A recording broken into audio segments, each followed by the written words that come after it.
All right. Take 555. No, just kidding. I've just tried a couple times. It's very noisy, lots of background noise once more. But I wanted to get back to The Joyous Body, The Wild Flesh in Women Who Run with Wolves by Clarissa. I always want to slaughter that. Clarissa Pinkola Estes. Okay. This is Joyous Body, The Wild Flesh, Body Talk, page 201. If you want to follow along. My friend Opalanga, an African-American griot storyteller, and I perform a tandem storytelling called Body Talk, about discovering the ancestral blessings of our kith and kin. Opalanga is very tall, like a yew tree, and is slender. I am built close to the ground and of extravagant body, in addition to being mocked for being tall. As a child, Opalanga was told that the split between her front teeth was a sign of being a liar.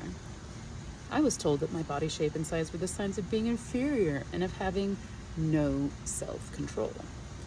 In our concurrent storytelling on body, Opalanga and I speak of the slings and arrows we received throughout our lives because, according to the great they, our bodies were too much of this and not enough of that.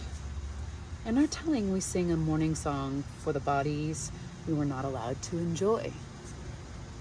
We rock, we dance, we look at each other.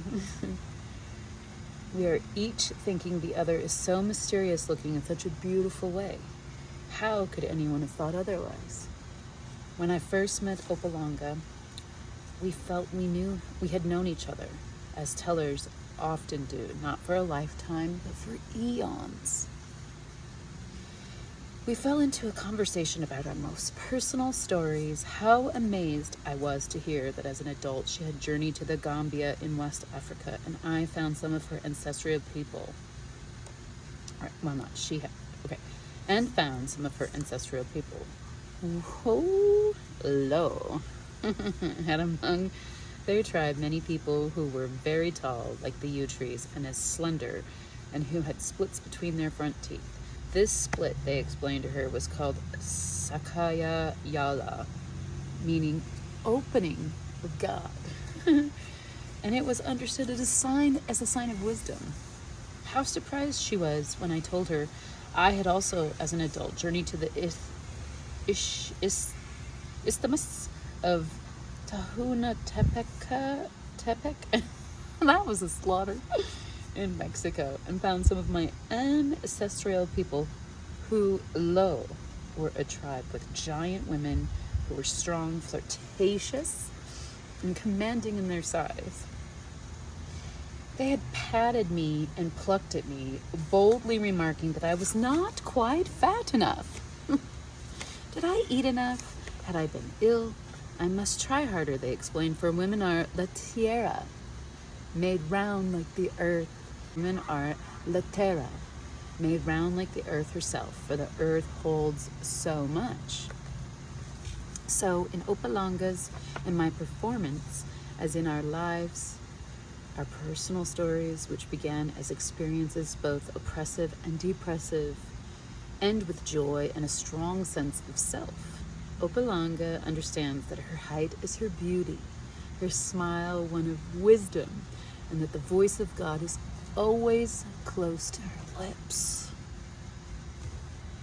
I understand my body as not separate from the land, that my feet are made to hold my ground, my body a vessel made to carry much. We learn from powerful people outside our own United States culture to revalue the body, to refute ideas and language that revile the mysterious body, that would ignore the female body as an instrument of knowing. Whew.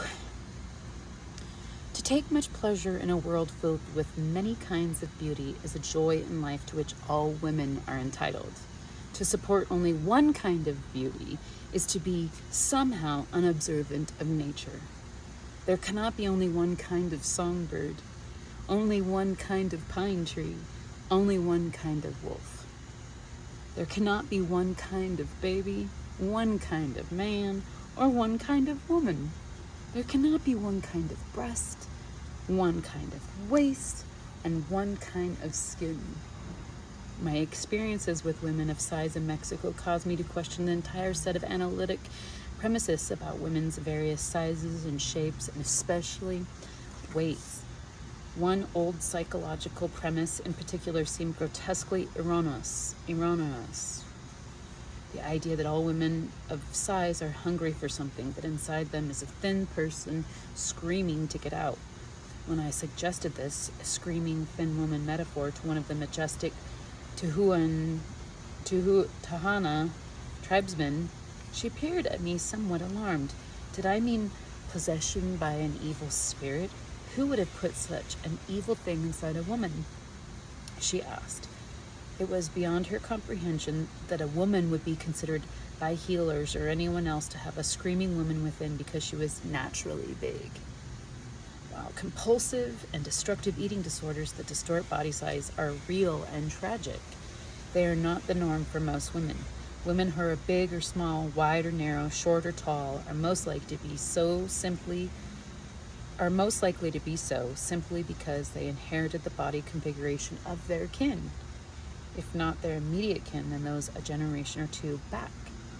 To malign or judge a woman's inherited physicality is to make generation after generation of anxious and neurotic women. To make destructive and exclusionary judgments about a woman's inherent form robs her of several critical and precious psychological and spiritual treasures. It robs her of pride in the body type that was given to her by her own ancestral lines. If she is taught to revile this body inheritance, she is immediately slashed away from her female body identity with the rest of her family.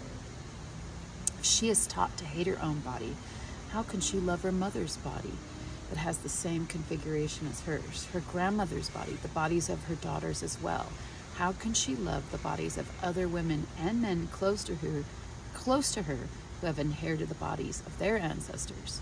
To attack a woman thusly destroys her rightful pride of affiliation with her own people and robs her of the natural lilt she feels in her body, no matter what height, size, shape she is. In essence, the attack on women's bodies is a far-reaching attack on the ones who have gone before her as well as the ones who will come after her.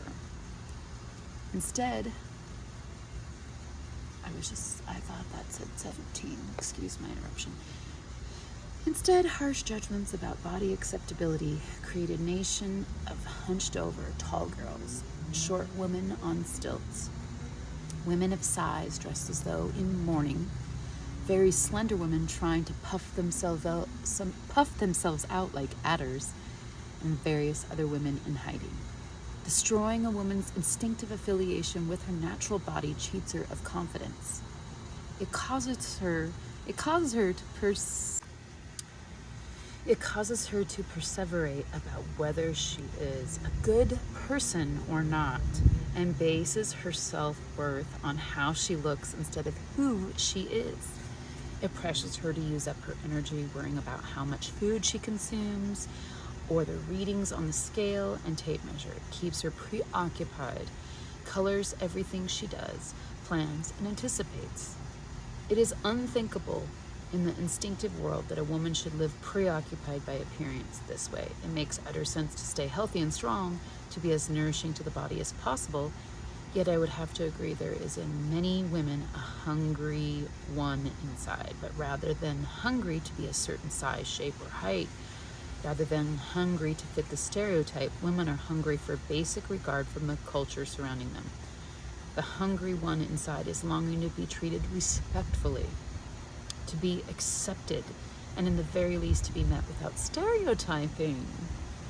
If there really is a woman screaming to get out, she is screaming for cessation of the disrespectful projections of others onto her body, her face, her age. The pathologizing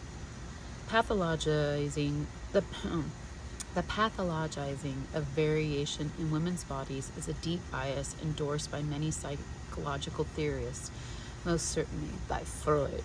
For instance, in his book on his father, Sigmund Martin Freud relates how the entire family actively disliked and ridiculed stout people. The reasons for Freud's views are beyond the scope of this work. However, it is difficult to understand how such an attitude would assist a balanced viewpoint toward women's bodies. Yet suffice it to say that various practitioners of psychology continue to hand down this bias against the natural body, encouraging women to turn their attentions to a constant monitoring of body, thereby robbing them of deeper and finer relationships with their given form. Angst about the body robs a woman in some large share of her creative life and her attention to other things. This encouragement to begin trying to carve her body is remarkably similar to the carving, burning, peeling off layers, stripping down to the bones the flesh of the earth itself. Where there is a wound on the psyches and bodies of women, there is a corresponding wound at the same site in the culture itself, and finally on nature itself, or herself. In a true holistic psychology, all worlds are understood as interdependent, not as separate entities.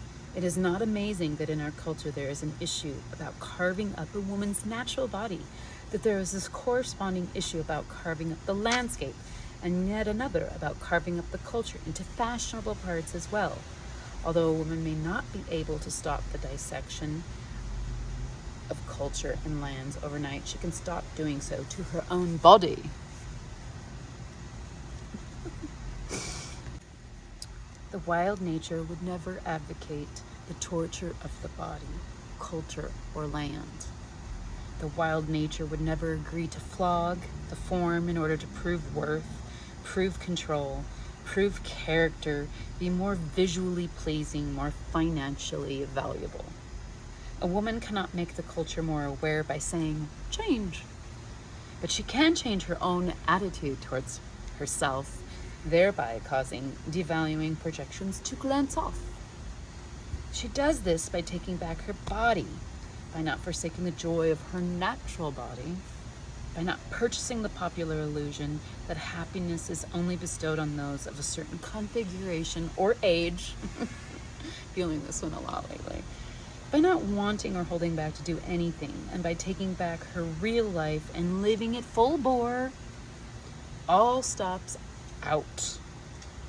This dynamic self-acceptance and self-esteem are what begins to change attitude in the culture. I think a lot about just the social conditioning, what it means to be woman in this modern day world. Granted, from an American Midwest, well, out west, really, state.